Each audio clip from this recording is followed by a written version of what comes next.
Babe, I'm so happy for you. Congratulations! Salamat, babe. Finally, na-promote na ako. Ang tagal kong hinintay ito. Masayang sabi ni Michael. I know, babe. Kayang-kaya mo yan. Masayang kumain sa restaurant ang mag-asawa at matapos kumain ay nagpa siya ng umuwi. Nakakapagod man ang araw na to. Napakasaya ko pa rin, babe. Congratulations ulit. Tara, magpahinga na tayo.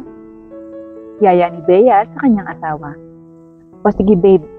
Sandali lang, sasagutin ko lang tong tawag mula sa opisina. Sagot ni Michael. Mabilis namang nakatulog si Bea dahil sa pagod. Hello, my love. Oo, pupunta na ako. Hinahantay ko lang makatulog si Bea. Ani Michael. Make it fast, okay? Kanina pa ako nag-iinit dito. Malanding sagot ng nasa kabilang linya na bagong babae ni Michael. Babaero si Michael at kahit pa ulit-ulit ang panloloko niya kay Bea, ay patuloy pa rin siyang pinapatawad nito. Nakarating na sa unit ng babae si Michael. Oh, finally nandito ka na. Kanina pa ako naghihintay sa iyo. Ang tagal mo. My love, andito na ako. At agad na kinarga ang babae at inilagay sa kama. Mainit nilang pinagsaluhan ang gabing iyon. Mag-aalas 5 na ng umaga nang makauwi si Michael sa bahay nila ni Bea. Oh babe, saan ka galing? Tanong ni Bea na biglang nagising sa pagkakatulog. Babe, nag-shower lang ako. Hindi ako makatulog eh. Tara, matulog pa tayo, maaga pa. 8:00 pa naman ang pasok ko eh. Sabay higa ni Michael. Maganda, mabait, at matalinong asawa si Bea. Ngunit nagiging martir sa pagmamahal niya sa kanyang asawa. Good morning, babe. Have a seat. Kain ka muna bago ka pumasok. Alok ni Bea. Okay, babe. Wow, ang sarap naman ng breakfast. Ani Michael. For you, babe. I love you. I love you more. Ani Michael. Sabay at masayang kumain ng breakfast ang mag-asawa. Ang daddy ni Bea ay may sariling kumpanya, ngunit isang pangyayari ang hindi inaasahan. Kumakain ng mag-asawa nang may biglang tumawag kay Bea. Hello po, ito po ba si Bea? Tanong sa kabilang linya. Yes? Sino to? At bakit hawak mo ang phone ng daddy ko? Nag-heart attack po ang daddy nyo. Nandito po kami sa ospital, trying to recover him. Sagot ng nurse. Okay, I'm on my way. Mabilis na sagot ni Bea. Babe, si dad, nagka-heart attack. Halika na. Puntahan na natin siya. Nag-aalalang sagot ni Bea. Let's go. Sagot naman ni Michael. Mabilis na pinaandar ni Michael ang sasakyan papunta sa nasabing ospital. Nurse, saan dinala si Leo Salvador? Tanong ni Bea. Ma'am, as of now, dinadala na po sa morgue. Sagot ng staff. Tumakbo ng mabilis si Bea habang umiiyak. Dad! Dad! This is not true! Dad, wake up! Umiiyak na sabi ni Bea. Habang nakayakap sa daddy niya, ay naiyak na rin noon si Michael.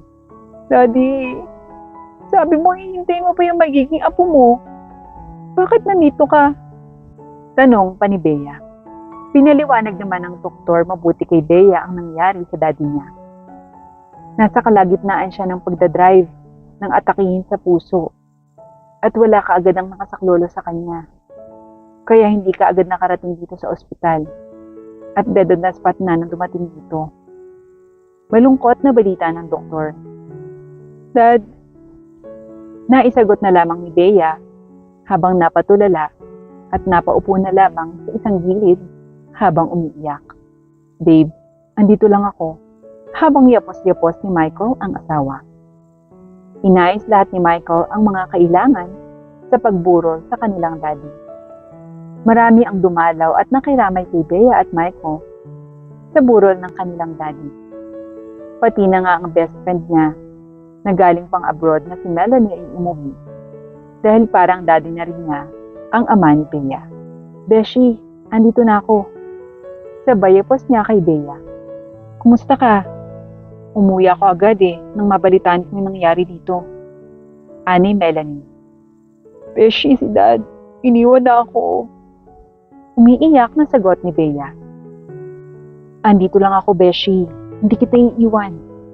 Habang hipos ang kanyang kaibigan. Beshi, na-miss kita. Pero hindi ko sukat akalain na uuwi ako sa ganitong sitwasyon. Hayaan mo. Hindi na muna ako babalik sa Italy. Sasamahan muna kita dito.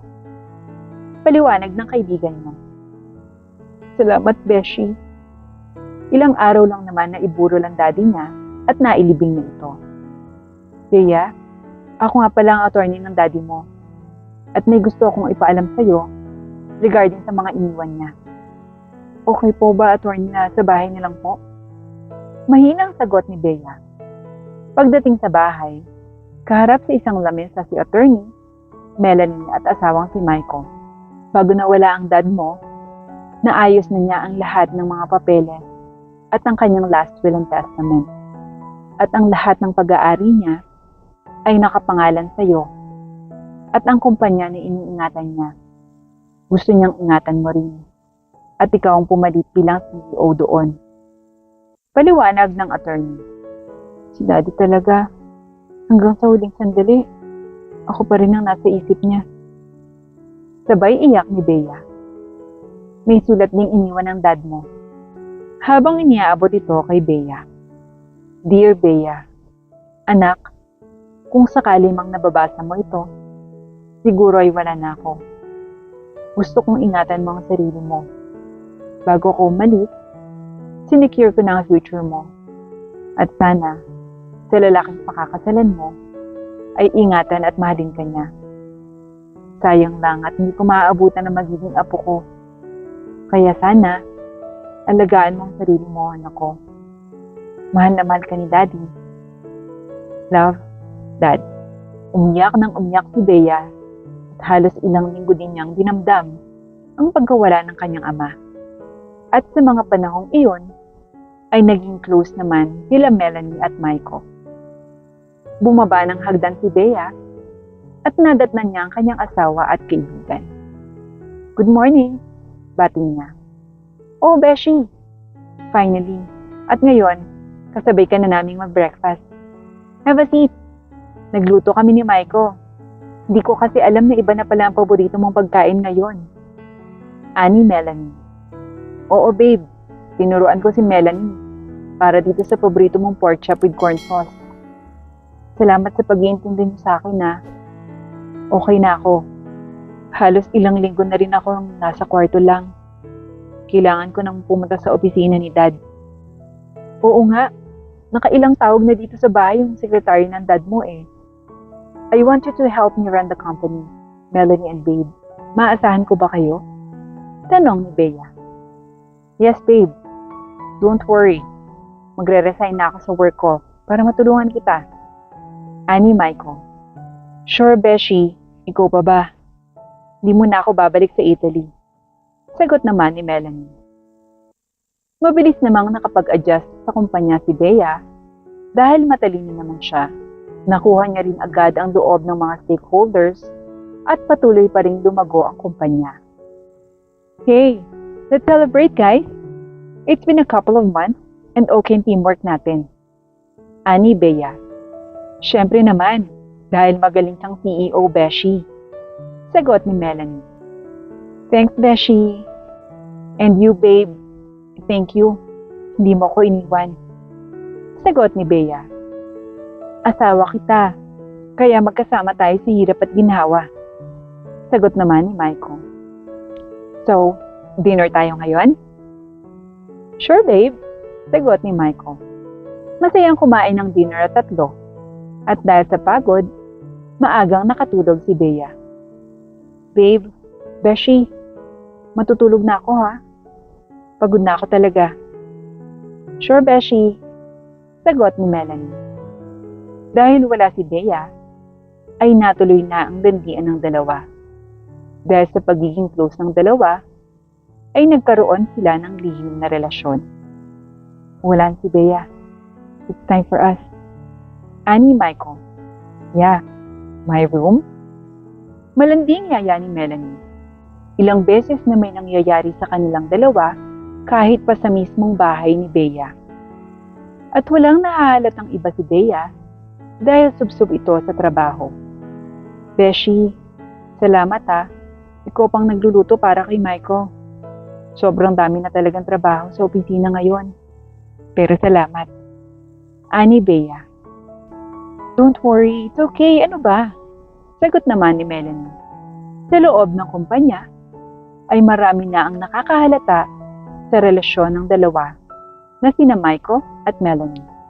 Papunta sa CR si Bea nang marinig niya ang usapan ng kanyang empleyado.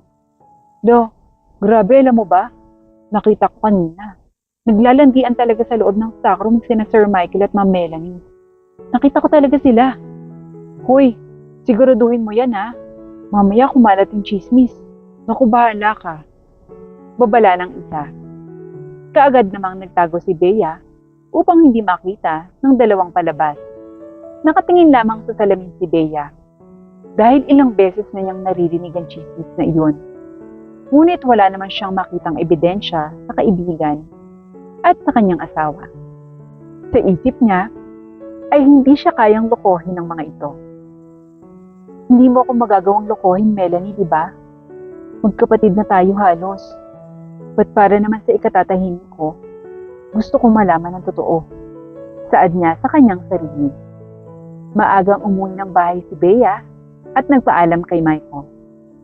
Babe, mauna na akong umuwi sa bahay. Ipagluluto kita. Umuwi ka ng maaga ha. Ani Bea. Titignan ko, babe ha. Marami pa kasing report. Alam mo naman, ikaw ang CEO at director naman ako. Hindi pwedeng sabay tayong mawawala. Biro pa ni Michael. Okay, message mo lang ako, babe. Alam na ni Bea ang gagawin ng mga oras niyon. Kaya't nagpa siya siyang mag-disguise bilang isang housekeeper kung saan ay mapupuntahan niya ang stockroom ng walang excuse. Pagka-uwi sa bahay, kaagad na nag-makeup ng makapal, naglagay ng wig at nagsalamin para hindi talaga siya mabukhaan ng dalawa. Mag-aalas 8 ng gabi nang bumalik sa opisina si Bea bilang isang housekeeper. Kumuha na rin siya ng props sa kanyang gagawin. Teka, si Melanie yun ah. Anong ginagawa niya dito? Sinasabi ko na nga ba? Bulong niya sa kanyang sarili. Nakita niyang pumasok si Melanie sa stockroom kung saan ay walang makakapansin na may tao sa loob. Papasok na rin sana siya nang makita niya ang asawang si Michael na papasok din doon. Dahan-dahan namang sumunod papasok si Bea. Baby, I miss you so much. Saad ni Melanie habang nakalingkit kay Michael. I miss you too, baby. Alam mo naman, di na tayo pwede sa bahay. Baka mahuli tayo ni Bea. Oo, I know. Kaya nga ako pumunta dito sa stockroom. Nakangiting sabi ni Melanie. I love you. Salamat at pinapasayo mo talaga ako. Hindi na talaga ako masaya kay Bea. Hindi ko rin alam pero ang alam ko ngayon, mahal na mahal kita. Ani Michael. Mahal na mahal din kita, Michael. Sabay halik nito. Kitang-kita ni Bea ang lahat ng ginagawa ng dalawa. Ganon din ang mga sinabi ng mga ito. Umalis na lamang siyang umiiyak at dumiretso sa isang bar kung saan nilunod ang kanyang sarili sa alak. Nauna nang umuwi ang dalawa sa bahay. Oh, ba't parang wala pa si Bea dito? Tanong ni Melanie. Oo nga eh. Teka, check ko sa room namin. Sagot ni Michael. Pagbukas ng pinto, wala si Bea. Nasaan yun? Teka, tawagan ko nga. Hindi sinasagot ni Bea ang tawag ng dalawa at dumiretso rin siya sa kondo nila at hindi sa bahay. Kinabukasan sa opisina, nakahanda na ang divorce paper dahil handa na si Bea na hiwalayan ang taksil niyang asawa. Habang nasa meeting, kung saan nandoon ang dalawa at pati ibang stockholders, nag-play ng video si Bea. "What is this for?" Tanong ng isang stockholder. "Yan ba? Affair yan ng asawa ko at ng best friend ko." "So ngayon ano? Nahihiya ba kayo? Bakit ganyan kayong tumingin? Masarap ba ang asawa ko?" Sabay sampal ni Bea kay Melanie. "Babe, let me explain." Ani Michael. No need to explain. Here's the divorce papers and I'd like you to sign it. Sign it now or I will send the video sa mga press. Magkaroon naman sana kayo ng konting delikadesa. Sagot ni Bea. "Beshi, no, please, I'm so sorry. Please, huwag mong gawin yan." Sagot naman ni Melanie. Walang nagawa si Michael kundi pirmahan ng mga divorce papers nang hindi man lamang binabasa ang mga ito. Habang si Melanie ay halos lumubog sa kanyang kinatatayuan sa sobrang hiya. Sa lahat ng mga tao nandito ngayon, everything that happened in Vegas remains in Vegas. Are we clear? Otherwise, I will not have a choice but to fire you. Tahimik na tango ang naging sagot ng mga tao sa loob ng kwarto. "And babe, pinatulan mo lang yung kaibigan ko. Naging tanga ka na. Hindi mo man lang binasa ang pinirmahan mo?" Tanong ni Bea. Pagkatapos noon, ay muling tiningnan ni Michael ang divorce papers na pinirmahan niya. "What? Wala akong makukuha kahit ano sa paghihiwalay natin?" "This can't be happening, babe," sagot ni Michael. "It is happening. Hindi niyo na ako naisip. Asawa kita. At kaibigan kita. Pero anong ginawa niyo? Wala na ba talagang iba, Melanie?" "Ano, Michael? Kaibigan ko pa talaga? Ang kakapal ng hiya niyo. Hindi ka pa rin nagbago, Michael. After everything that I've done for you, paulit-ulit pa rin kitang minahal kahit paulit-ulit mo kong niloloko. And this is enough." Habang umiiyak si Bea. "You may now leave. Both of you. Now." Naiwan namang umiiyak si Bea, ngunit dinamayan siya ng kanyang mga stockholders. Pagkatapos ng insidenteng iyon, ay natutupang lalo si Bea at ang kanyang kumpanya ay mas lalo pang lumago. "Congratulations, Bea. You did a great job." Pati ng isang investor. "Thank you, sir. Hoping for more successes to come. I would say that heartbreak made you become stronger than before. Keep up the attitude." Dagdag pa nito. Nang araw ding iyon, napag-alaman ni Bea na buntis siya 6 na linggo na. "Anak, I'm sorry kung wala ang daddy mo ha. Pero huwag kang mag-alala. Andito naman si Ma'am." Saad niya habang hawak-hawak ang kanyang tiyan.